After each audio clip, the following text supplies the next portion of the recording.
हरे कृष्णा कृष्णा कृष्णा हरे हरे हरे राम राम राम हरे हरे हरे कृष्णा कृष्णा कृष्णा हरे हरे हरे राम राम राम हरे हरे हरे कृष्णा कृष्णा कृष्णा हरे हरे हरे राम राम राम हरे हरे।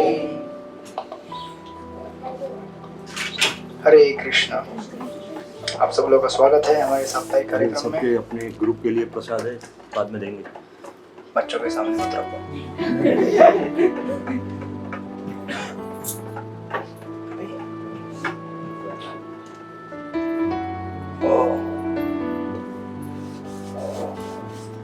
हरे कृष्ण। तो हमारा एक बहुत ही दुखद घटना है। हमारे जो गिफ्ट शॉप में जो बुक मैनेज करते थे यदुनाथ प्रभु, उनका राजकोट में देहांत हो गया है। तो सब लोग भगवान से प्रार्थना कीजिए, राधा गोपीनाथ जी से।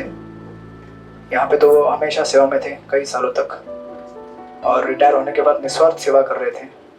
भगवान से प्रार्थना कीजिए कि उनको इस कार्तिक के मास में उन्होंने शरीर त्यागा है तो उनको भगवान की नित्य सेवा में प्रवेश मिले।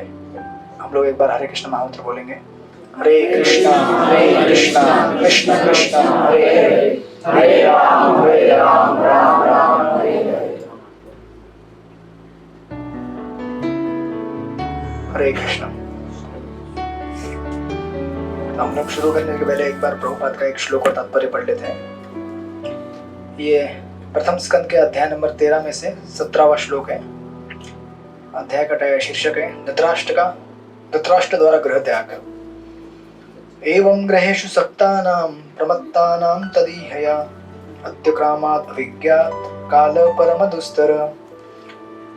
अनुवाद श्रील प्रभुपाद द्वारा। जो लोग घरेलू मामलों में अत्यधिक लिप्त रहते हैं और उन्हीं के विचारों में मग्न रहते हैं, उन्हें दुस्तर सनातन काल अनजाने ही धर दबोचता है। तात्पर्य श्रील प्रभुपाद के द्वारा। मैं अब सुखी हूँ, अब सब कुछ ठीक ठाक है, मेरे पास बैंक में प्रचुर धन है, अब मैं अपने लड़कों को काफी जागीर दे सकता हूँ, अब मैं सफल हूँ। ये भिखारी सन्यासी ईश्वर पर आश्रित तो रहते हैं, किंतु वे मेरे सामने हाथ फैलाने आते हैं, अतएव मैं ईश्वर से भी बढ़कर हूँ। ये कुछ विचार हैं जो उन प्रमत्त आसक्त गृहस्थों के मनों में उमड़ते घुमड़ते रहते हैं, जो शाश्वत काल के प्रति अंधे रहते हैं। हमारी आयु सीमित है और परम इच्छा से नियत किए गए काल के विपरीत इसे एक क्षण भी बढ़ा पाना संभव नहीं है।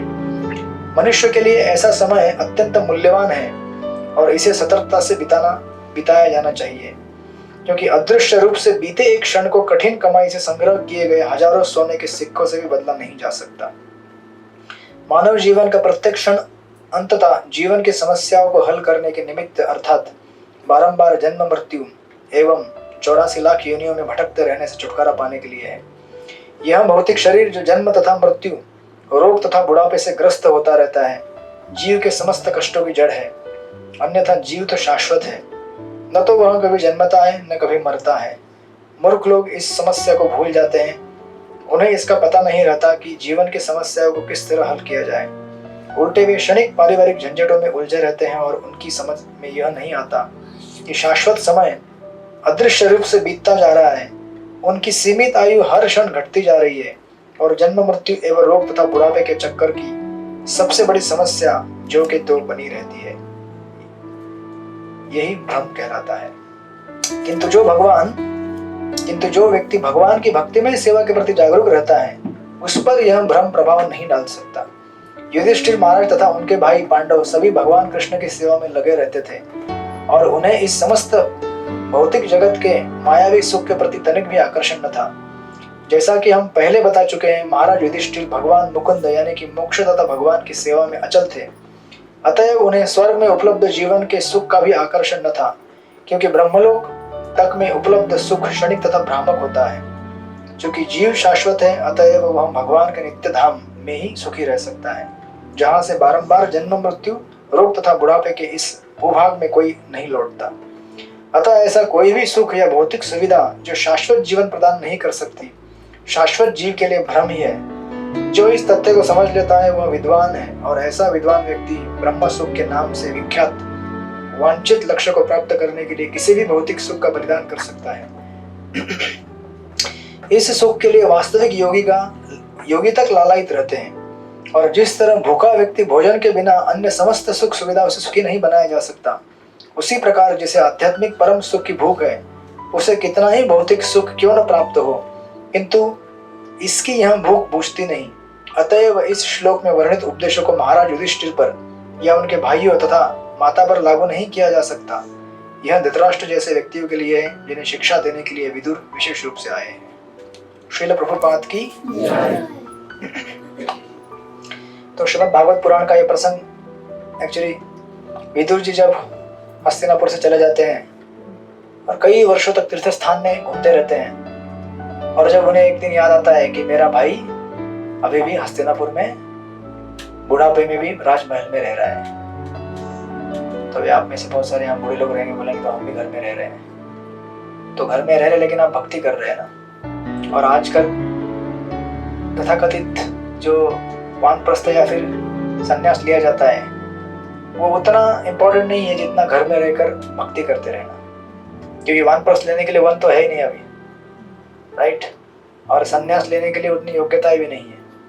इसलिए प्रभुपाद ने हमें आदेश दिया है जहाँ पे भी आप रहते हैं वहाँ रहिए, भगवान का नाम कीर्तन कीजिए। हरे कृष्णा कृष्णा कृष्णा हरे हरे, हरे राम राम राम हरे। महाभारत में आप देखेंगे एक प्रसंग आता है जब अभिमन्यु का वध होता है। उनके वध के बाद एक्चुअली सब लोग दुखी हो जाते हैं, युधिष्ठिर महाराज, भीमसेन, अर्जुन। तभी व्यासदेव वहां पे आते हैं और कहते हैं कि अरे भैया, दुख उनके लिए मत करो, दुख तुम्हारे लिए करो।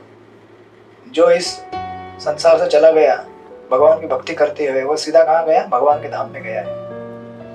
दुख तो तुम्हें अपने आप के ऊपर होना चाहिए कि तुम इस संसार में अभी हो जहाँ पे हर क्षण भौतिक प्रलोभन है, राइट, और यहाँ पे हम कभी भी अपने स्तर से नीचे गिर सकते हैं। इसीलिए दुख तुम्हें अपने ऊपर करना चाहिए, अभिमन्यु के ऊपर नहीं करना चाहिए। उसने तो वीर गति प्राप्त की है और भगवान का भक्ति करते करते वो भगवत धाम पहुंच गया है, राइट। तो कुछ विशेष जो आत्माएं रहती हैं उनको विशेष दिन भगवान के घर जाने के लिए शरीर छोड़ने का मौका मिलता है। नहीं, कार्तिक मास में शरीर छोड़ना बहुत बड़ा भाग्य है ये, भीष्म पंचक के टाइम पे। तो प्रभु जी जैसे बता के गए, यदुनाथ प्रभु यहाँ पे बहुत सेवा करते थे, वॉलंटरी सेवा करते थे कई वर्षों तक। हमें याद है कि हमको बुक मैराथन में उनका कार है, हर मैराथन में हमें देते थे, लेके जाओ, 1-1.5 महीना जितना घुमाना है घुमाओ, पेट्रोल के साथ। तो सोचिए इतना डेडिकेशन, इतना सैक्रिफाइस जिसने दिया है उसको कौन सा स्थान मिलेगा? भगवान का ही धाम मिलेगा, राइट। तो हमें ऐसा भक्तिमय जीवन जीना पड़ेगा, तभी हम अंत में ये एश्योरिटी ले सकते हैं कि मैं ये शरीर छोड़ने के बाद भगवान के घर जा रहा हूँ और कहीं नहीं जा रहा हूँ, राइट। तो हम लोग तुकाराम महाराज के प्रसंगों को चर्चा कर रहे थे पिछले कई हफ्तों से। तो लास्ट टाइम हमने देख रहे थे कि संत तुकाराम महाराज एक्चुअली उनके 2 साथी थे, गंगाधर मावड़ और संताजी तेली। ऐसे उन्होंने किसी को अपने ऐसा ऑफिशियल डिसाइपल नहीं बनाया था, बट उनसे प्रभावित होकर और उनसे आकर्षित होकर ये ऑटोमेटिक उनके पास गए थे और सेवा कर रहे थे उनका। जैसे श्रील प्रभुपाद भी कई बार कहा करते थे, श्रील प्रभुपाद जब अमेरिका में और कई जगह पे प्रचार, ठंडी लग रहा है ज़्यादा, कई जगह पे जब प्रचार कर कर पूर्ण विश्व भर में कई शिष्य बनाए उन्होंने। तो व्यास पूजा के दिन अपने गुरु महाराज भक्तिसिद्धांत ठाकुर जी के व्यास पूजा के दिन प्रभुपाद कहा करते थे कि ये आप सब जो इतने सारे लोग यहाँ पे जमा हुए हैं ना, ये एक्चुअली भक्तिसिद्धांत ठाकुर जी ने भेजा है आपको, ताकि ये हरे कृष्ण आंदोलन को आगे बढ़ा जा सके। प्रभुपाद कभी उसका क्रेडिट नहीं लेते थे कि ये डिसाइपल मैंने बनाए हैं, ये शिष्य मेरे हैं, मेरा इनके ऊपर हुक्म चलना चाहिए। प्रभुपाद ने ये सिस्टम बनाया कि हम इस्कॉन में जितने भी भक्त हैं उन सबको प्रभु करके बोले, राइट। रिस्पेक्ट के साथ हम सम्मान करें, कोई क्रेडिट नहीं लिया प्रभुपाद ने कभी। संत तुकाराम महाराज के जीवन में हम देखेंगे उन्होंने कभी ऐसा ऑफिशियल आपको दिखेगा नहीं कि ये मेरा डिसाइपल है, ये नहीं। वो अपना भजन कर रहे थे और उनके भजन से प्रभावित होकर ऑटोमेटिक लोग उनसे जुड़ रहे थे। प्रचार करने का यही तरीका होता है, प्रचार जोर जबरदस्ती नहीं किया जाता, राइट। प्रभुपाद इसलिए कहा करते थे कि प्यूरिटी इज द फोर्स, कि हमारी शुद्धता ही क्या है, सबसे बड़ा बल है प्रचार करने के लिए। प्रचार किताबें पढ़कर नहीं दिया जाता है, प्रचार कीर्तन गा के नहीं होता है, लेक्चर दे के नहीं होता है। प्रचार उससे होता है जब हम जो प्रैक्टिस करते हैं उसको लोग देखते हैं, राइट। हमारे आचरण और व्यवहार से प्रचार होता है। कई बार लोगों का ये गलत धारणा होता है कि जो लोग लेक्चर देते हैं, कीर्तन करते हैं, वही सबसे बढ़िया है इस्कॉन में, है ना। लोग बोलते हैं अरे लेक्चर दिया, कीर्तन दिया। लेक्चर कीर्तन करने वाले में कुछ ज्यादा ये नहीं, आप भी दे सकते हैं लेक्चर, आप भी कीर्तन कर सकते हैं। थोड़ा सा आधा घंटा किताब पढ़ के आइए, आप भी लेक्चर दे देंगे यहाँ पे तुकाराम महाराज, है ना। मैं भी वैसे ही करता हूँ, आधा घंटा पढ़ के आता हूँ। तो हम सबकी कोई योग्यता नहीं है, लेकिन प्रभुपाद और हमारे जो पूर्ववर्ती आचार्य वो हमारे योग्यताएं बनाते हैं, है ना। प्रभुपाद को कई बार लोग कहते थे, उनके जो शिष्य हैं वो कहते थे कि हमारा क्या क्वालिफिकेशन है भक्ति में आने के लिए। प्रभुपाद कहते थे तुम लोग का कोई क्वालिफिकेशन नहीं है। क्वालिफिकेशन मैंने बनाया है तुम लोगों का। हम में से किसी का भी, हम किसी भी, यू नो, यहाँ पे जितने भी हैं यार, कितने भी इतिहास में आएंगे, हम में से कोई भगवान को ढूंढते ढूंढते तो कभी आया नहीं। कोई आया होगा तो क्षमा कर देना, है ना। बट मैक्सिमम लोग हम में से कोई भगवान को ढूंढते हुए नहीं आया है। सब ऐसे ही घूमते फिरते हैं, जरूर देखते हैं चौपाटी के बाजू मंदिर है ना, यहाँ भी थोड़ा प्रसाद ले लेंगे, दर्शन करेंगे, बस ऐसी जिज्ञासा से आते लोग, जुड़ जाते हैं। तो तुकाराम महाराज के पास ये दो डेडिकेटेड डिसाइपल्स थे, संताजी तेली और गंगाधर मावड़ी। ये दोनों क्या करते थे, तुकाराम महाराज जब भी अभंग गाते थे तो उसको रिकॉर्ड करते थे, और इस तरह से उन्होंने उनका अभंग का बुक बनना चालू किया। तो ये एक्चुअली अध्याय नंबर 3 था, यहाँ पे पूरा हो जाता है। फिर चौथे अध्याय में हमने अब देखेंगे तुकाराम महाराज का दीक्षा कैसे हुआ और उनका प्रीचिंग वर्क कैसे एक्सपांड हुआ, कैसे प्रचार किया उन्होंने। इस अध्याय का शुरुआत करते हुए तुकाराम महाराज की दीक्षा का वर्णन किया जाता है कि तुकाराम महाराज को दीक्षा कैसे प्राप्त हुआ। तो तुकाराम महाराज हमेशा भगवत भक्ति में लीन रहते थे, भगवान का कीर्तन गायन और भगवान की कथा, वैष्णव की सेवा। अब आप बोलेंगे घर में सेवा नहीं करते थे, वैष्णव की सेवा करते थे। कभी कभी ये बहुत बड़ा व्यंग्य होता है। लेकिन ऐसा नहीं था, उन्होंने सबको मौका दिया था क्योंकि वो समझदर्शी थे। उन्होंने अपनी पत्नी को भी इनवाइट किया था कि तुम आ जाओ, भक्ति करो मेरे साथ। अब उसने नहीं किया तो क्या करेंगे, है ना। हर जीव के पास अपनी स्वतंत्र इच्छा है, उस स्वतंत्र इच्छा के बल पर वो चाहे तो नरक जा सकता है, चाहे तो स्वर्ग जा सकता है, चाहे तो वैकुंठ जा सकता है। भगवान भी किसी की इच्छा में हस्तक्षेप नहीं करते हैं, तो फिर हम क्या कर सकते हैं उसमें, राइट। हम केवल इंस्पायर कर सकते हैं। तो तुकाराम महाराज अपनी प्रार्थनाओं में कहते हैं, है ना, एक बार तुकाराम महाराज ने मंदिर में कीर्तन आरंभ किया और तुकाराम महाराज भगवान विठ्ठल की तरफ कीर्तन करते हुए बोलते हैं कि बोलते हैं, पांडुरंग तुम्ही माझा स्वीकार करणार की नाही, याच विचाराने रात्रंदिवस मी झुरतो आहे। कहते कि मैं इस सोच से पागल हो जाता हूँ कि आप मेरा स्वीकार करेंगे या नहीं करेंगे, आप मुझे कब अपनाएंगे। कहते हैं कि आपके चरणों का दर्शन मुझे कभी होगा या नहीं होगा।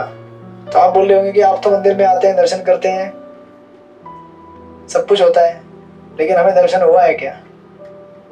हुआ भी और नहीं हुआ भी। जिसको वास्तविक दर्शन हो जाता है उसके हृदय में भगवान की प्रेमा भक्ति। अब तो आपको आप लोग दर्शन कर रहे तो धीरे धीरे धीरे हो रहा है, वो अंकुरित हो रहा है। छोड़िएगा मत दर्शन लेना भगवान का। लेकिन तुकाराम महाराज कहते हैं कि वास्तविक दर्शन वो होता है जब हमारे हृदय में भगवान को देखकर प्रेम उमड़ा है, राइट। और यहाँ पे या फिर आगे बोलते हैं कि इस चिंता से मेरा हृदय एकदम व्याकुल हो रहा है। आप मुझसे कभी बात करेंगे कि नहीं करेंगे? फिर बोलते हैं कि ये मेरे मन को, है ना, बहुत टेंशन देता है ये विचार। आपको मेरी याद आती है कभी कि नहीं आती है? क्या हुआ परीक्षित? पानी नहीं है इधर किसी के पास? बोतल हाँ है, बैठ जाओ। चेकमेट, कोई हिल नहीं सकता यहाँ से। बड़ा चैप्टर है। पानी पीने के बहाने क्लासरूम से बाहर एंट्री। हम लोग ऐसे क्या करते थे क्लास में, टीचर को बोलते थे टॉयलेट जाना है, पानी पीना है। जब तक आते थे तब तक आधा क्लास खत्म। यो क्लास नहीं है, ये अलग क्लास है। एक बार कैद हो गया तो इधर कैद हो गया 1 घंटे के लिए। तो तुकाराम महाराज कहते कि आपको मेरी याद आती है कि नहीं आती है, इसके बारे में मुझे शंका हो रहा है ना। तो तुकाराम महाराज कहते कि कृपया आप ये जान लीजिए कि हे केशव, आपके बगैर मेरा कोई भी सहायक नहीं है। एक्चुअली हमारा भगवान के अलावा कोई सहायक है क्या? नहीं, कोई नहीं है। तो आप बोले होंगे क्या ऐसा क्या बोल रहे हैं आप, मेरे घर में मेरी पत्नी है, मेरे पति है, मेरे बच्चे हैं, मेरे दादा दादी नाना मामा मामी काका काकी आंटी जो भी है, ये सब लोग क्या है? ये सब लोग हैं, लेकिन ये सब किसके बल पर है? भगवान के द्वारा ही ये लोग नियुक्त किए गए हैं आपकी सेवा के लिए। ये हमारी गलत धारणा होती है। हम सोचते हैं कि भागवतम में आज ही मैं प्रसंग पढ़ रहा था क्लास में, उत्तरा इसी प्रथम स्कंद में आता है। उत्तरा के गर्भ में जब परीक्षित महाराज थे तो उस समय अश्वत्थामा ब्रह्मास्त्र छोड़ते हैं परीक्षित महाराज को खत्म करने के लिए। बड़ा चेन लगा दिया इधर से उधर से, ऐसे अंदर ही खेलते रहो, ठीक है।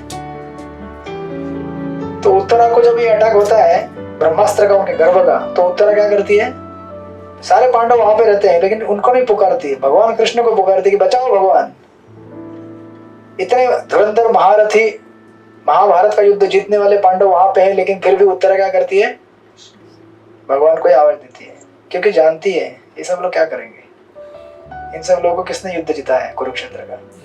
ये तो केवल नाम मात्र के लिए युद्ध लड़े हैं। वास्तविक भगवान कृष्ण के अगर इंटरवेंशन नहीं करते तो महाभारत युद्ध पांडव जीत ही नहीं पाते। ऑफकोर्स तो उनकी उतनी, तो उनका क्रेडिट क्या है? आप बोलेंगे फिर पांडव का क्रेडिट क्या है? उनको इतना क्यों ग्लोरीफाई किया जाता है? उनका क्रेडिट ये है कि उन्होंने भगवान को समर्पण दिया अपना। भगवान जो बोले उसको मान लिया। हालांकि शुरुआत में अर्जुन मान नहीं रहे थे, तो भगवान ने गीता बतला दिया, एक गीता कोर्स कर दिया, समझ गए अर्जुन कि मेरा उद्देश्य जीवन का क्या है? सेवा करना। हरे कृष्णा कृष्ण कृष्ण हरे हरे, हरे राम राम राम हरे। फिर उन्होंने पीछे मुड़ के नहीं देखा। जो भगवान बोलेंगे वो करने के लिए रेडी है। हम लोग रेडी 50-50, 75-25। बैठे रहो आराम से। तो हम लोग तैयार नहीं है। एक्चुअली भगवान हमको कृपा देने के लिए रेडी है, लेकिन हम लोग नहीं लेना चाहते कृपा। ये हमारा दुर्भाग्य है। भगवान नहीं चाहते कि हम लोग इस संसार में पीड़ित होते रहें, लेकिन हम लोग ही पीड़ित होना चाहते तो क्या करें? अभी ये जो वर्णन यहाँ पे आया है, मेरी आपको याद आ रही है, आपसे कब मैं बात करूंगा, कब मुझसे मिलोगे, ये सब संसार में प्रश्न किससे करते हैं लोग? हैं? किससे करते हैं? एक स्त्री एक पुरुष से करता है, एक पुरुष एक स्त्री से करती है। ये जो भाव यहाँ पे प्रकट किए गए हैं, ये भाव इस संसार में हम लोग एक दूसरे व्यक्ति के लिए प्रकट करते हैं। तो उसमें कोई बुराई नहीं है, सब कुछ ठीक है, लेकिन ये जानना चाहिए कि इस संसार में कोई भी व्यक्ति नहीं है जो हमें संतुष्ट कर सके पूर्ण रूपेण। जो भी संतुष्टि मिलेगी टेम्पररी ही रहेगी, वो छोटे समय के लिए। कुछ काल में आपको लगेगा कि वाह मैं खुश हूँ, लेकिन समय बहुत बलवान है। सब पढ़ रहे थे यहाँ पे, काल परम दुस्तर, काल तुरंत पलटी कर देता है। आज सिचुएशन जो अच्छा है कल कब खराब हो जाएगा आपको मालूम भी नहीं पड़ेगा, और जो खराब है वो कभी अच्छा होगा वो भी मालूम नहीं पड़ेगा आपको। और माया का इतना ऐसा भ्रम है कि कुछ समय के लिए आपको अच्छा सिचुएशन देगी, आपको लगेगा वाह मैं बहुत अच्छा हूँ, मैं एंजॉय कर रहा हूँ, मैं कंट्रोलर हूँ, मैं मालिक हूँ, मैं एंजॉयर हूँ। लेकिन जैसे आप ऐसा बोले, मतलब थोड़ा एंजॉय करने का प्रयास चल ही रहा था, तुरंत सिचुएशन चेंज, ब्लैक का व्हाइट, व्हाइट का ब्लैक। पता करते आप लोग? नहीं, पहले खेला करते थे। आजकल नहीं खेलते और खेलना भी नहीं चाहिए। तो कभी लोग बोलते हैं कि लक है हमारा कि हमको ये ऐसा आ गया। भाई कुछ लक नहीं है, लक हम लोग अभी बना रहे हैं। आज जो हम क्रियाएं करते हैं उससे हमारा भविष्य बनता है, उसी को डेस्टिनी बोलते हैं सिंपल भाषा में। नहीं परीक्षित पराशर, डेस्टिनी बना रहे हो तुम लोग अभी। अच्छा, कथा में बैठे रहोगे तो डेस्टिनी बनेगा, अच्छा है ना। तो तुकाराम महाराज बोल रहे कि कब आप मुझे कृपा दोगे। बोलते हैं कि मैं कर्म से बहुत हीन हूँ, मैंने बहुत गलत काम किए हैं। मैं आपकी सेवा करने में क्या करता हूँ? लुगाई करता हूँ। मतलब सेवा 1 घंटे का रहता है, 5 मिनट सेवा करके भाग जाता हूँ। इस संसार में एक्चुअली क्या होता है, लोग कम से कम काम करना चाहते हैं, ज्यादा से ज्यादा रिटर्न पाना चाहते हैं, नहीं?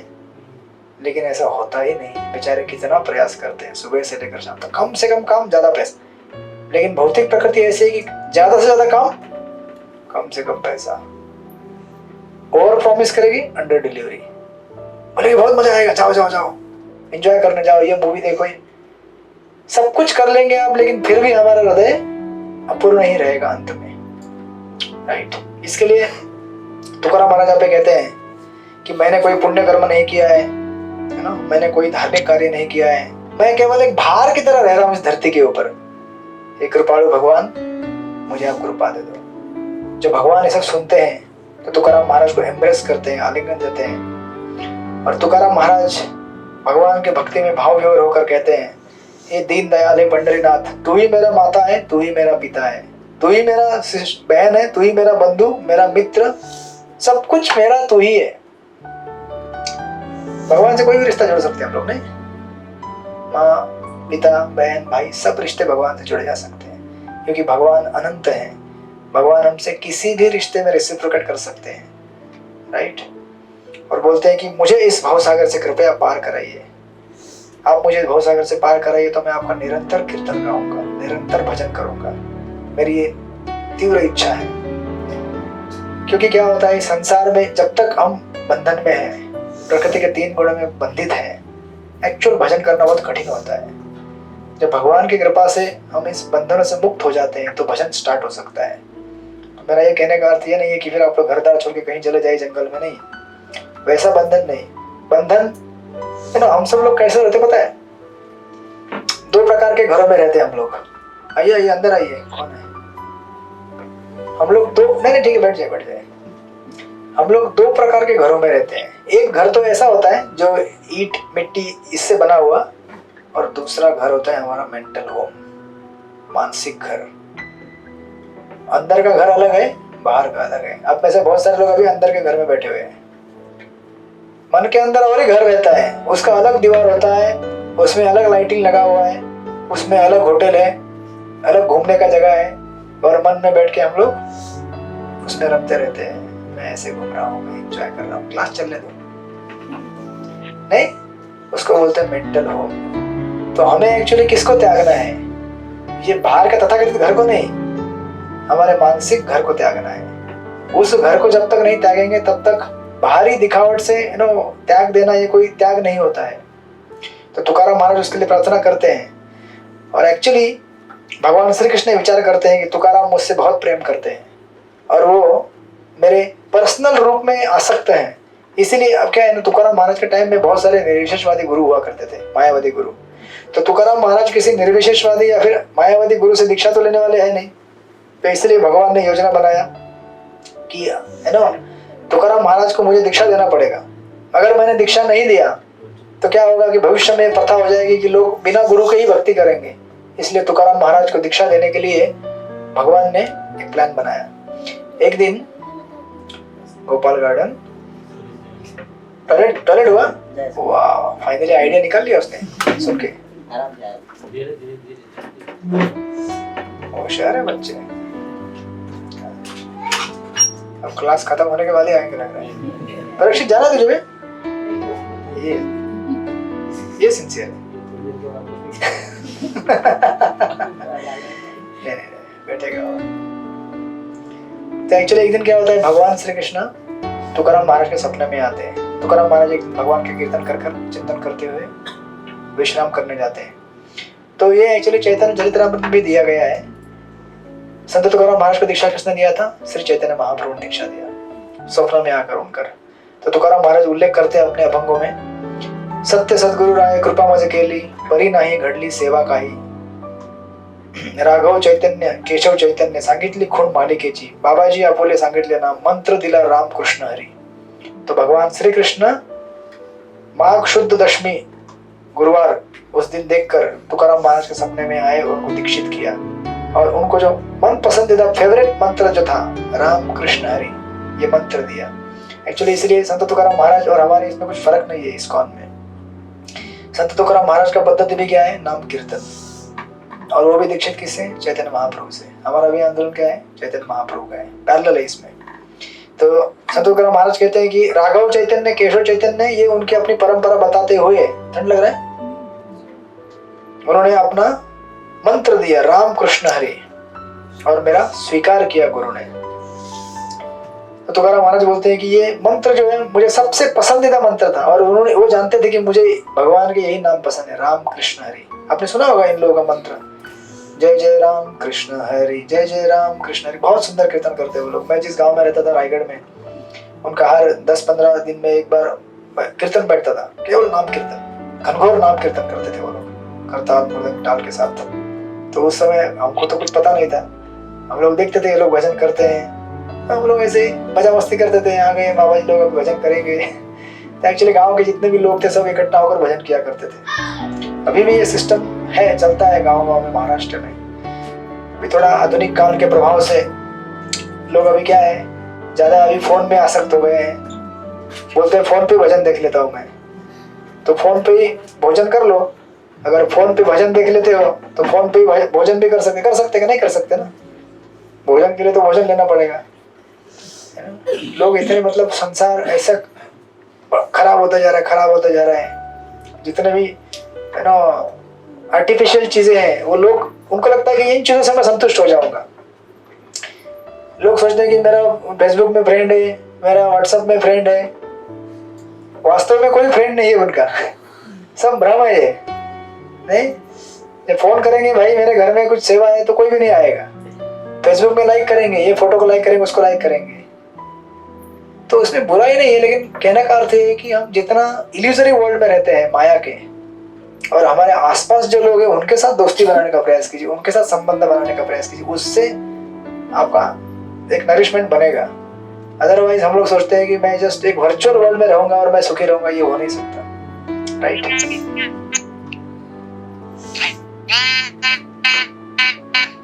ठीक है, बेल बज रहा है आपको? हाँ ठीक है, बजते रहेंगे बीच में। वो भी थोड़ा बच्चों के जैसा, वो भी उसको अबे उसके बारे में बोल रहे थे ना हम लोग। तो बोला सही बोल रहे हैं आप, सही बोल रहे हैं। तो इस प्रकार तुकाराम महाराज का दीक्षा होता है।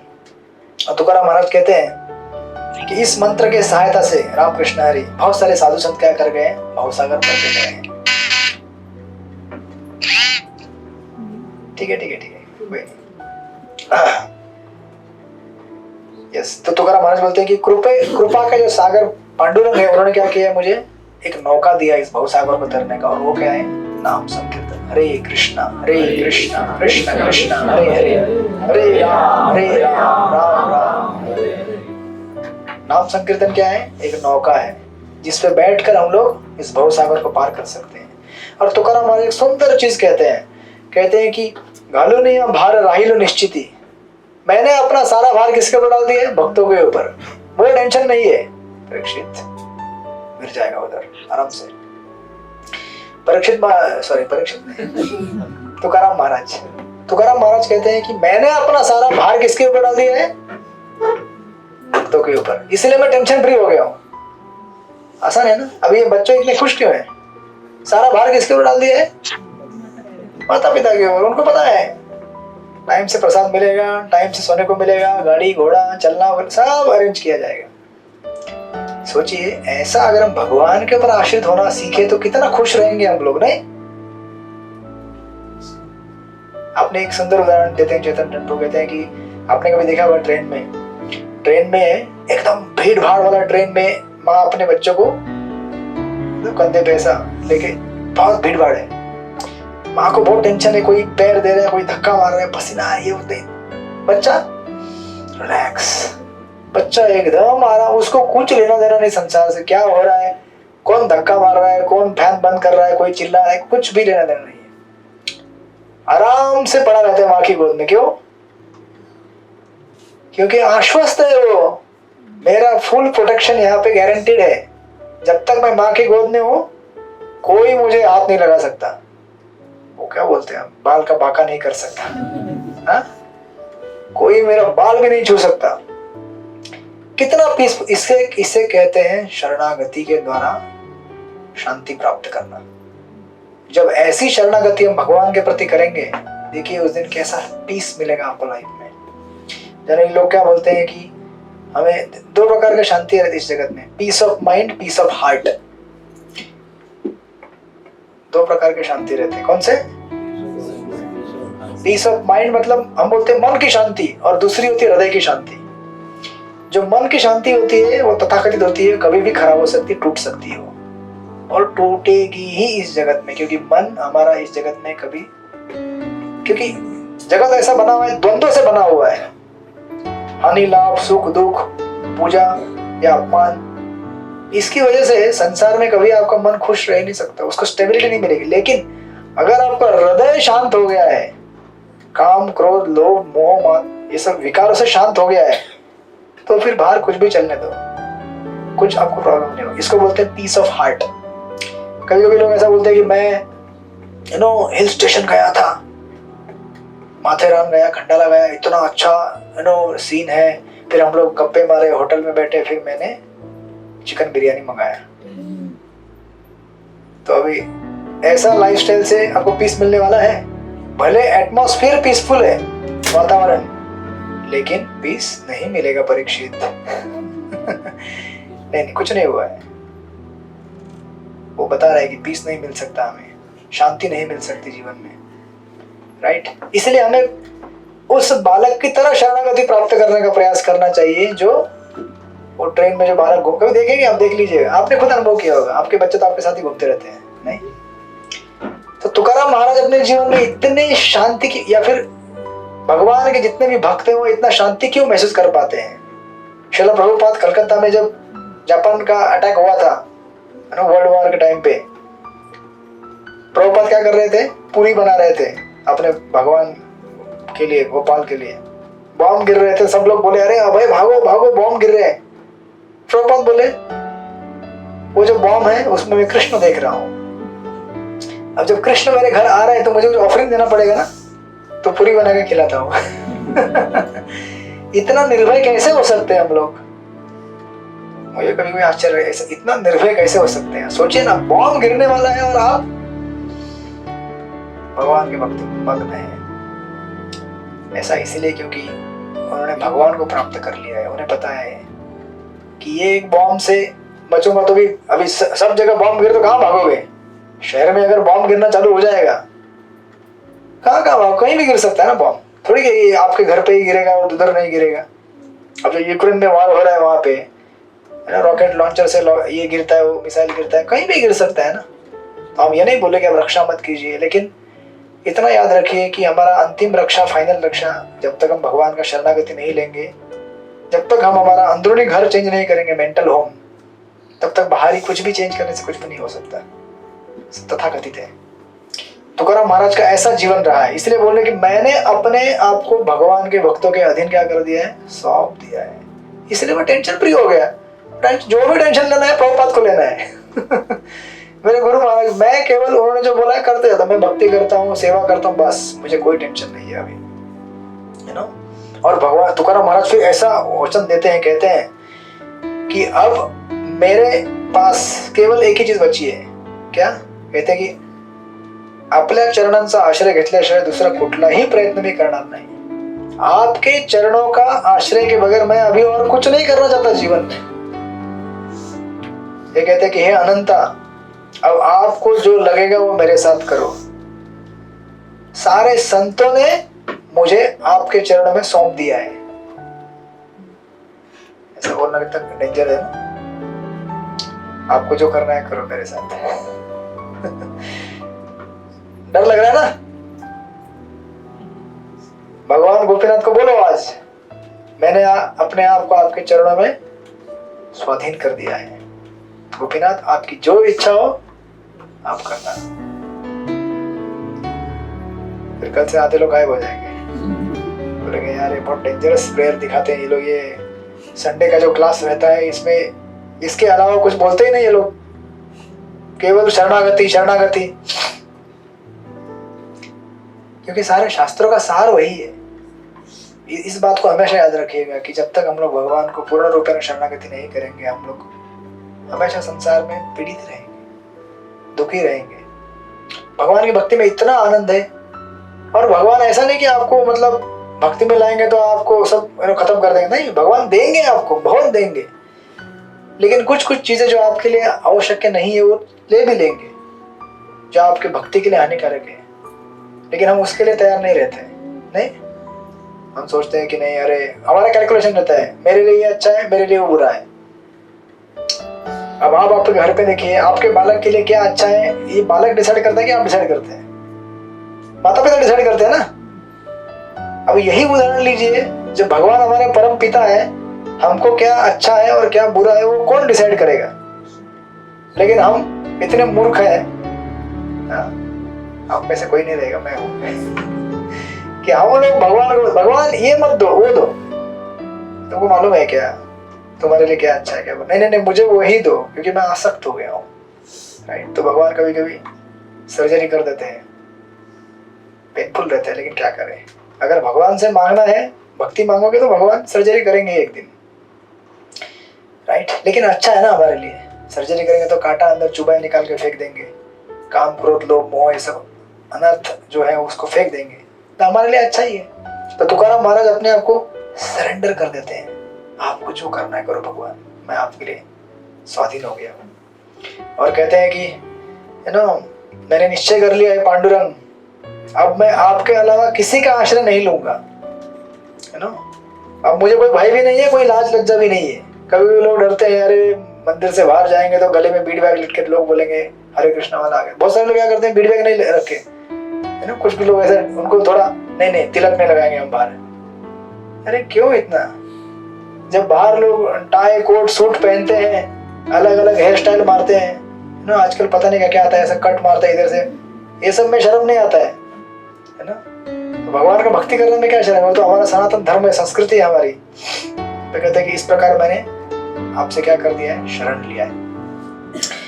तो तुकाराम महाराज एक्चुअली उनका दीक्षा हो जाता है ना, भजन करना चालू करते हैं, तो सोचते हैं कि अरे मैं अगर घर में रहूंगा तो मेरी पत्नी मुझे बहुत परेशान करती है, वो मेरा भक्ति करते हो ऐसा करते हो करके दिन भर चिल्लाती रहती है। तो तुकाराम महाराज क्या सोचते हैं कि मैं अभी, चूंकि अभी मेरे विचार उसको समझ में नहीं आते, मेरे धर्म के आर्थिक आध्यात्मिक विचार, इसके लिए मैं क्या करूंगा, अभी यहाँ पे जो भंडारा पर्वत है, पहले भी गए थे लेकिन अभी स्पेशली क्या करते हैं, सोचते हैं कि मैं पर्वत में जाके उधर ही भजन करूंगा। क्योंकि कभी कभी ऐसा होता है घर में ऐसी स्थितियां होती है, जैसे तुकाराम महाराज के जीवन में घर में कोई गेस्ट आता था, उसको भगा देती थी, है ना। कोई ब्राह्मण आया, उसको भगा देते, कोई मांगने आए कुछ।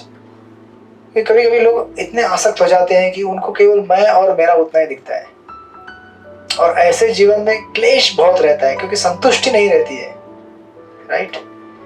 तो तुकाराम महाराज सोचते हैं कि मैं क्या करता हूँ, पहाड़ पे जाके भजन करूंगा। अनफॉर्चुनेटली कलयुग में कोई पहाड़ बचा ही नहीं है, तो हम लोग कोई जा नहीं सकते। ज्यादा कोई पार्क में जाएगा, लेकिन पार्क को भी बंद कर देते रात को सिक्योरिटी आ जाता है, अरे चलो चलो चलो टाइम हो गया पार्क बंद करने का। तो तुकाराम महाराज कई दिनों तक उनका अभी एक ही शेड्यूल रहता है, पर्वत के ऊपर जाने का, सुबह भजन करने का, रात को मंदिर में आने का, है ना। सुबह रात के समय में विट्ठल रुक्मिणी मंदिर में, और अच्छा भजन करने का, रात भर कथा कीर्तन, सुबह इंद्रायणी में स्नान करने का, पर्वत पे जाने का, बीच में किसी ने कुछ खाने पीने का कुछ थोड़ा मोटा भाकरी का टुकड़ा दिया, खा लेने का, जाने का। लगभग 2 महीने तक तुकाराम महाराज पहाड़ पे जाते हैं, नीचे आते हैं मंदिर में, रात भर भजन करते हैं, फिर दिन भर पहाड़ में जाते हैं, भजन करते रहते हैं। तो ऐसा जब इतना पूरा दिन बीत जाता है तो उनकी पत्नी एक्चुअली परेशान हो जाती है। अभी आपके पति अगर घर से गायब हो जाए कई दिनों तक, तो पत्नी को टेंशन आएगा ना, अरे भाई कहाँ जाता है ये। तो अभी तुकाराम महाराज तो ऐसे नहीं थे, शुद्ध भक्त थे, तो उनको पता, पत्नी को गारंटी दी कहीं और नहीं जाता है, कहीं भजन करता होगा। तो ये बोले कि अपने गांव के जो बाकी जो लेडीज रहते हैं उनके साथ ऐसे पानी भरने जाते हैं ना कुएं के इधर, तो 4 लेडीज एक साथ आए तो बात चालू हो जाता है, ये घर में ऐसा हो रहा है, 4 लेडीज कोई भी ये ऐसा हो रहा है। तो तुकाराम महाराज की पत्नी बोलती है कि अरे ये मेरा वेड़ा, मेरा पागल पति पता नहीं कहाँ कहाँ जाता है, ये क्या कुछ समझ में नहीं आ रहा है, ये घर पे आता नहीं है। उसको पूछो कि मेरे लिए क्या प्लान है उसका, घर पे आने वाला है कि नहीं आने वाला है। है ना, दिन भर उधर पर्वत के ऊपर बैठकर भजन करता है और फिर यहाँ पे आकर सुबह स्नान करके वापस मंदिर में भजन करके चला जाता है। तो फिर जब एक दिन ऐसा होता है कि तुकाराम महाराज नदी से स्नान करके निकल रहे होते हैं और उनकी पत्नी सामने, दोनों मिल जाते हैं एक दिन, वहां एक जगह पे। जब एक दूसरे के सामने देखते हैं तो उनकी पत्नी बोलती है कि अरे आप किधर हो, आपको घर पे आना है कि नहीं आना है, आप ऐसा क्यों कर रहे हो? तो तुकाराम महाराज बोलते हैं कि, अब तुकाराम महाराज सोचते हैं ये अच्छा टाइम है, इसको अभी बड़ा प्रीचिंग करते हैं। तो तुकाराम महाराज बोलते हैं कि अच्छा आप चाहते हो कि मैं घर पे आऊं, तो देख कॉन्ट्रैक्ट करना पड़ेगा। एक बार ऐसा हुआ था, मेरे पिताजी बहुत बीमार थे, हॉस्पिटल में थे, मलेरिया कुछ तो हुआ था, एडमिट हो गए थे सीधा। तो मुझे मिलने के लिए जाना था, मैं गया मिलने के लिए। तो पिताजी बेड पे, मतलब वो रहता ना, आराम कर रहे थे। तो मैं उस समय एकदम नया नया था, नया मतलब एकदम जोश। मेरे पास हमेशा फीडबैक गले में लटका रहता था, कीर्तन लेक्चर का एक MP3 प्लेयर रहता था, वो रहता था जेब में। तो रात का ऐसे मैं उधर रुका था, माँ फिर थोड़ा सेवा करके चली गई, मैं था पैर दबा रहा था। मैं बोला ये अच्छा मौका है। तो मैं क्या किया, कीर्तन लगाया। तो पिताजी बहुत एकदम ये थे, हरे कृष्ण बोलेगा तो ये लोग मतलब तुकाराम महाराज की पत्नी जैसे है, अभी बहुत सॉफ्ट हो गए। तो ये लोगों ने बर्बाद कर दिया पूरा, मेरा बच्चा इतना पढ़ाई करके ये सब ये करके पूरा ये टकला बन गया है, ये सब भगवा कपड़ा पहन के घूमता है, इतना मेहनत करके पढ़ा है, ये किया हो गया। क्योंकि क्या हुआ कि हमारे 7 भाई है मेरे पिताजी के, 7 मतलब बड़ा इतना परिवार था, सब कोई यहाँ वहाँ सेटल हो गया, किसी ने कुछ बिल्डिंग बनाया, किसी ने क्या किया, कोई कहाँ गया। वो देखते थे, बोलते थे यार मेरा बेटा क्या कर रहा है, मेरा बेटा भी क्या कर रहा है, तुकाराम महाराज जैसे बिल्डिंग बना रहा है हर जगह पे, अपना बिल्डिंग कब बनाएगा। तो मैं उस दिन बोला कि ये अच्छा मौका है, तो मैं एकदम भयंकर कीर्तन लगाया और उनके कान में जबरदस्ती डाल दिया। बोला सुनते रहो आप। तो उनको कोई ऑप्शन ही नहीं था, अब मैं पैर दबा रहा था। तो उनको थोड़ा अच्छा लग रहा था कि कोई सेवा करने आया है कोई। तो क्योंकि क्या होता क्या है, देखिए एक्चुअली जब जरूरत पड़ती है तो कोई मिलता नहीं है। हम लोग कई बार बोलते हैं कि ब्रह्मचारी है तो क्या करेगा सेवा, लेकिन जब जरूरत पड़ेगा तो वही आता है। बाकी जितने भी लोग रहते हैं, किसी का काम धंधा है, नौकरी है, ये है वो है, सब दुनिया में अपने अपने जगह पे मगन हो गए हैं। उसका सही में टाइम आ गया लगता है। तो एक्चुअली उस समय मतलब मैंने लगाया, उन्होंने काफी समय सुना भी। फिर मैं मतलब मुझे लगा कि अभी परिवर्तन हो गया होगा पिताजी के अंदर, इतना कीर्तन सुन लिया उन्होंने। लेकिन इतने एक कीर्तन से थोड़ी परिवर्तन कुछ होता है, और वो भी कैसा, मतलब जबरदस्ती सुनाया था। उन्होंने सुना, बाद में कुछ बोले नहीं, थोड़े बीमार थे। तो यहाँ पे तुकाराम महाराज की पत्नी भी क्या करती है, तुकाराम महाराज बोलते कॉन्ट्रैक्ट करने का अच्छा टाइम है, कॉन्ट्रैक्ट कर लेते हैं। तो तुकाराम महाराज बोलते हैं अपनी पत्नी से कि मैं घर आता हूँ, है ना, लेकिन सुनो मेरी बात, विठ्ठल रुक्मिणी क्या है, हमारे माँ बाप है, हमारे माता पिता है। अगर तूने उनके चरणों का स्मरण किया तो तेरी जो भी इच्छा है पूरी हो जाएगी। देखो बड़ा प्रॉब्लम होने वाला है अभी। तो बोलते हैं कि देख तू अगर मुझे ऐसा वचन देगी कि तू भगवान का भजन करेगी तो मैं घर आऊंगा।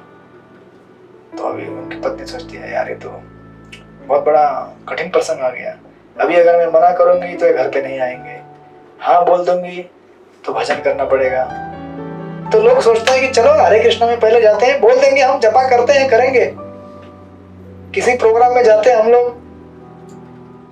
है ना, कोई बोलता है कि हाँ सत्संग में आना है आपको, रेगुलर सेवा करना, हाँ हाँ करेंगे। लोग सोचते हैं कि चलो थोड़ा जाके फिर गायब हो जाएंगे। लेकिन हरे कृष्ण ऐसा नहीं रहता है।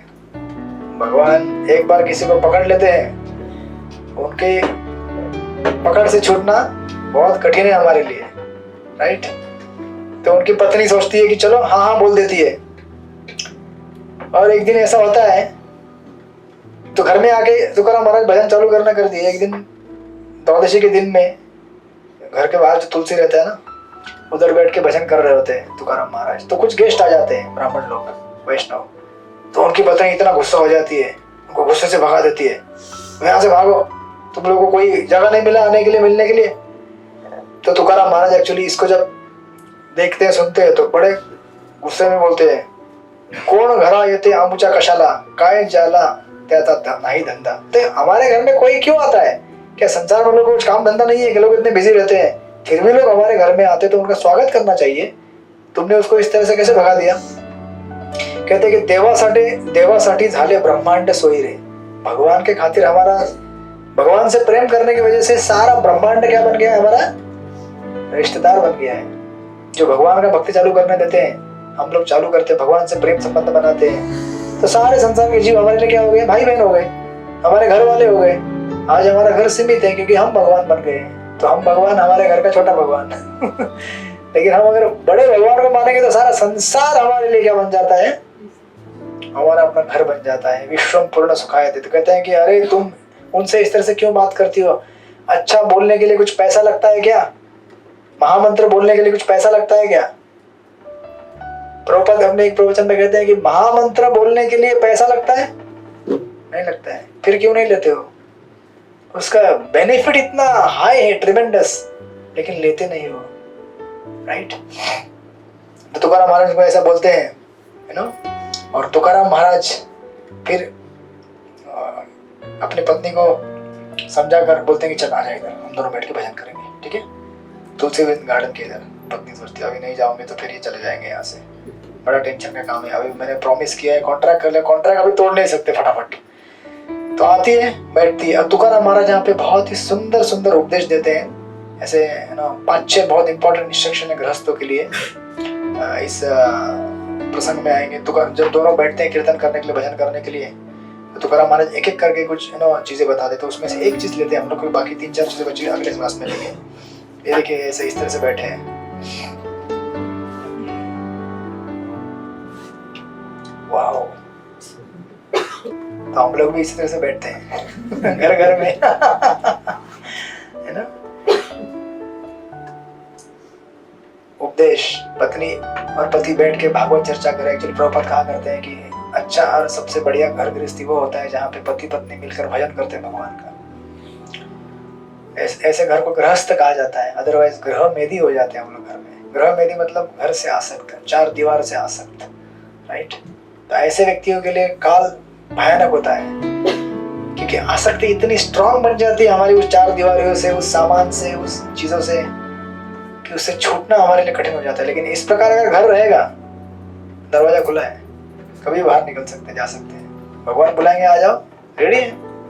एक्चुअली आप देखेंगे अंतिम प्रसंग में भगवान जब तुकाराम महाराज को लेके जाते हैं, तुकाराम महाराज बोलते हैं कि अपनी पत्नी को आ जाओ। बोलते नहीं नहीं नहीं नहीं, मेरी भैंस है ना, उसको क्या, उसको कौन चारा खिलाएगा, ये कौन करेगा? हमारे सबकी भैंस है घर पे, नहीं हमारी आसक्तियां, हम भी अरे इसका क्या होगा, उसका, अरे भैया तुम अपना सोचो, है ना। तुमने सब कुछ कर लिया ना अभी संसार में, सबके लिए सब कुछ कर लिया, बच्चों के लिए किया, माता पिता के लिए, सबके लिए आपका कर्तव्य निभा दिया आपने। अभी आपका परम पुरुष के प्रति कर्तव्य, उसको निभाओ।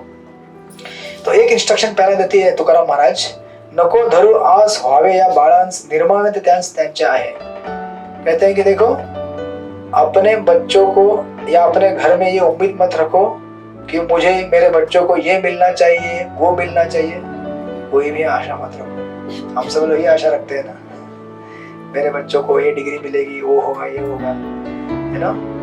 ऐसा क्यों कहते तुकाराम महाराज? क्योंकि तुकाराम, तो मैं ये नहीं कह रहा हूँ कि इनको पढ़ाई नहीं लिखाना चाहिए या एजुकेशन, इनको दीजिए सब कुछ, लेकिन एक फॉल्स एक्सपेक्टेशन मत रखिए कि मेरे एजुकेशन या एक डिग्री देने की वजह से ये ऐसे ऐसे स्तर पर जाके ऐसा ऐसा पैसा कमाएगा, नौकरी करेगा। नहीं, उसके बेचारे के प्रारंभ में जो भी लिखा हुआ है वही उसे मिलने वाला है। तस्सेव हेतु प्रयतेत कोविदो, भागवत में आता है कि इस पूरे ब्रह्मांड में घूमकर जो चीज हमें नहीं मिलती है उसे पाने के लिए हमें प्रयास करना चाहिए। जो ऑटोमेटिक मिलता है उसके लिए नहीं।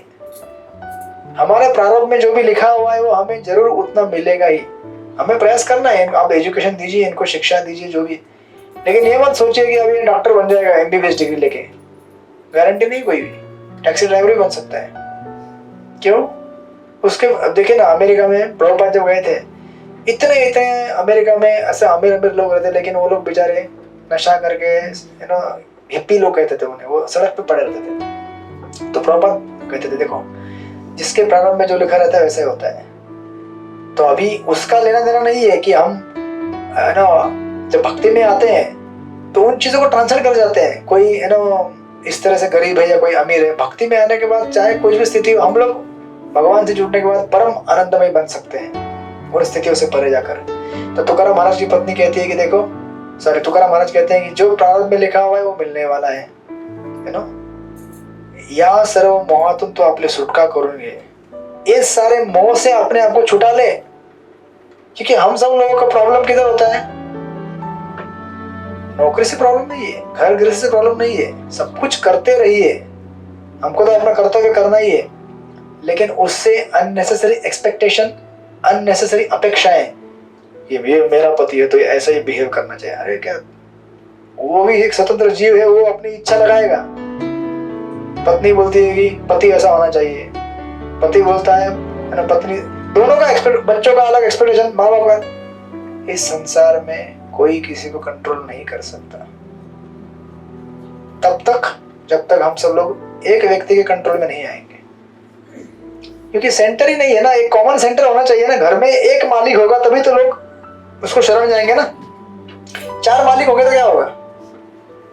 ऐसे होता है ना, पत्नी मालिक बनना चाहती है, पति मालिक बनना चाहते हैं, बच्चे भी मालिक बनना चाहते हैं, आजकल छोटे छोटे बच्चे भी। सब लोग मालिक बनेंगे तो भैया फिर सेवा कौन करेगा? कोई नौकर भी होना चाहिए ना। सब लोग सेठ बनेंगे तो सेवा कौन करेगा? तो हमें डिसाइड करना पड़ेगा कि भैया घर में एक सेठ है, ठीक है, तो चाहे वो पति हो या दादाजी पिताजी जो भी है, और उनके अधीन रहकर सेवा करना पड़ेगा। और सबके फिर कौन है? भगवान है, उनके अधीन रहकर। तो हम लोगों ने क्या कर दिया है, सब मालिक बनना चाहते हैं, कोई सेवाएं नहीं करना चाहता, इसलिए कॉन्फ्लिक्ट होते रहता है। तो तुकाराम महाराज बोलते कि देखो भैया, इससे अब जो गर्भवासादि दुखे, यानी कि अनेक अनेक जन्मों में हम अनेक अनेक जन्म लेते हैं, गर्भ में रहते हैं माता के, ये सब दुख है ना, पीड़ा है ये।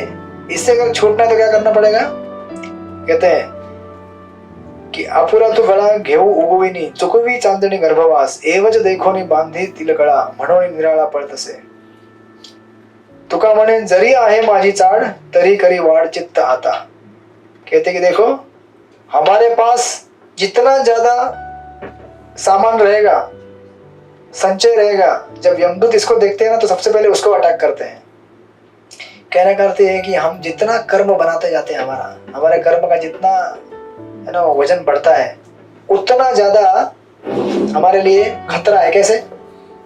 क्योंकि वजन ज्यादा बढ़ जाता है ना हमारा शरीर का। जैसे समझो, अगर आपको बोट से कभी ट्रैवल करना है तो बोट में अगर वजन ज्यादा हो जाए तो क्या करना पड़ेगा?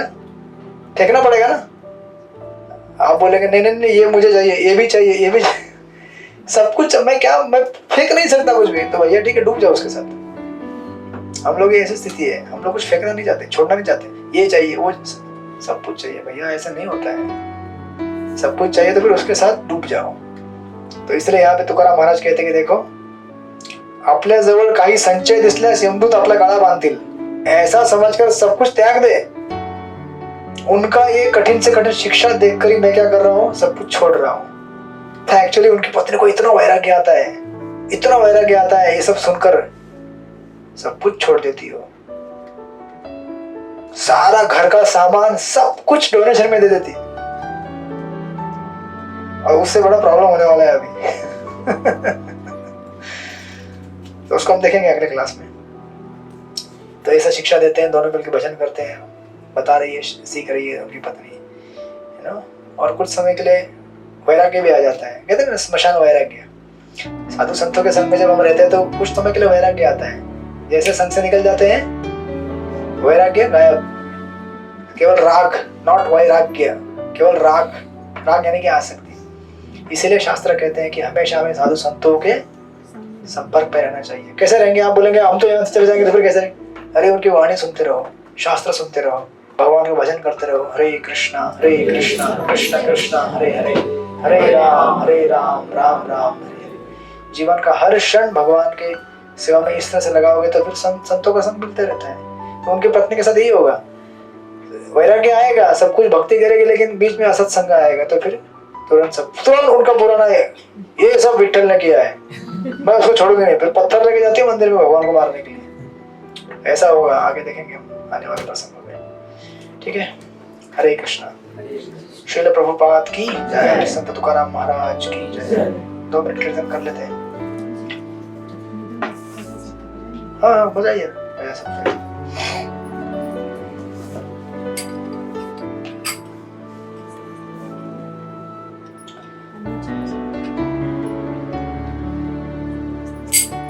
हरे कृष्णा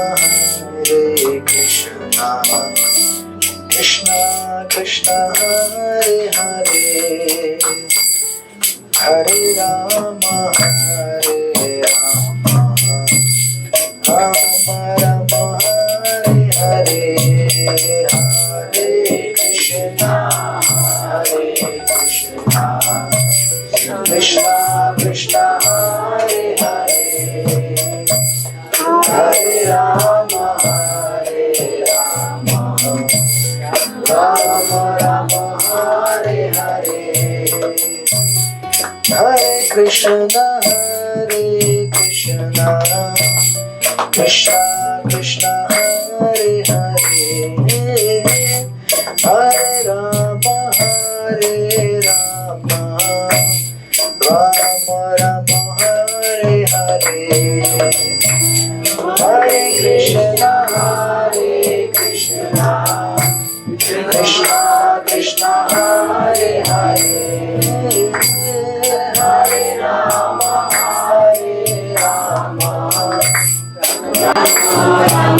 हरे हरे, हरे कृष्णा कृष्णा कृष्णा हरे हरे,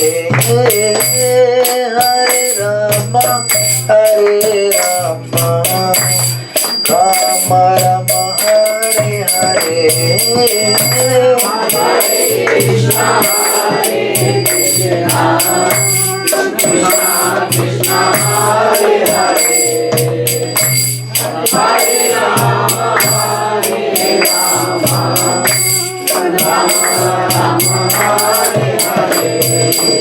हरे कृष्णा कृष्णा कृष्णा हरे हरे, हरे राम राम हरे हरे, हरे कृष्णा कृष्णा कृष्णा हरे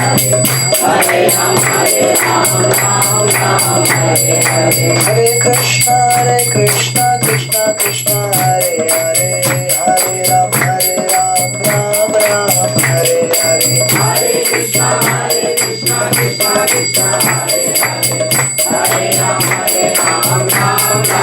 हरे हरे, हरे कृष्णा कृष्णा कृष्णा हरे हरे, हरे राम हरे हरे, कृष्णा कृष्णा कृष्णा हरे हरे, हरे राम राम हरे हरे, हरे कृष्णा कृष्णा कृष्णा हरे हरे, हरे राम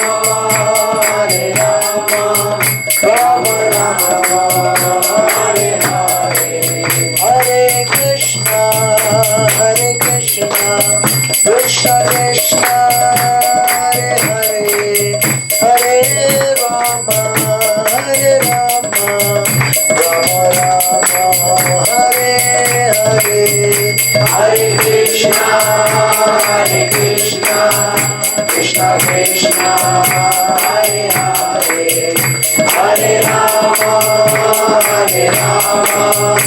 राम हरे हरे, जय राधा गोपीनाथ राधा गोपीनाथ श्री राधे, जय राधा गोपीनाथ राधा गोपीनाथ श्री राधे, जय राधा दामोदर श्री राधे, जय राधा दामोदर श्री राधे, जय राधा गोपीनाथ श्री राधे, जय राधा गोपीनाथ श्री राधे, जय ललिता विशाखा जय ललिता विशाखा, ललिता विशाखा जय ललिता विशाखा,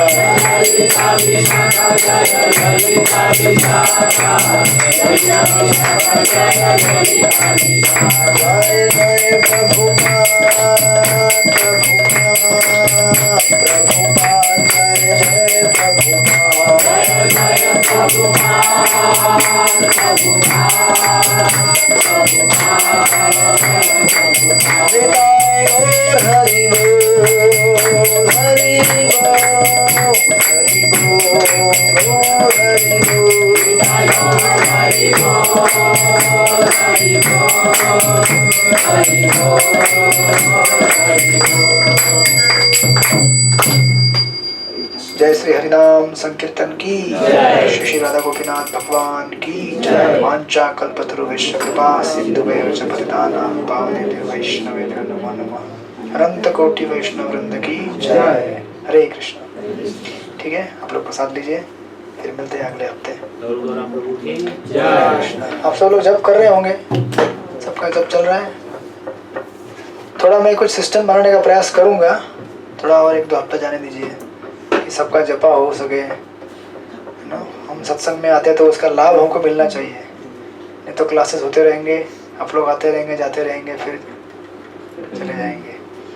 यहाँ पे आते हो तो कुछ ना कुछ लाभ होना चाहिए, तो कुछ सिस्टम बनाता हूँ मैं। ठीक है, डरिएगा मत, कुछ ऐसा तगड़ा सिस्टम नहीं रहेगा, सिंपल। हाँ, इससे अच्छा लगता है सब पहला बार एक माला का जप करने का। हाँ, कुछ करते हैं ऐसा। ठीक है, आप जैसा हरे कृष्ण। अच्छा, पहली बार आए हैं। अच्छा, हरे कृष्ण। आज पहली बार कौन कौन आया है? पहला बार लेके आया था। अच्छा, आप सब लोग पहली बार आए हैं। हरे कृष्णा। आप सब लोग, हम लोग 3 बार हरि बोल बोल के स्वागत करेंगे। हरि बोल, हरि बोल, हरि बोल। Thank you. आते रहिए। पिछले कुछ हफ्ते में थोड़ा क्लास आगे पीछे हुआ क्योंकि दावा दर्शन चल रहा था, बट अभी रेगुलर होंगे क्लासेस। ठीक है, आते रहिए। हरे कृष्ण।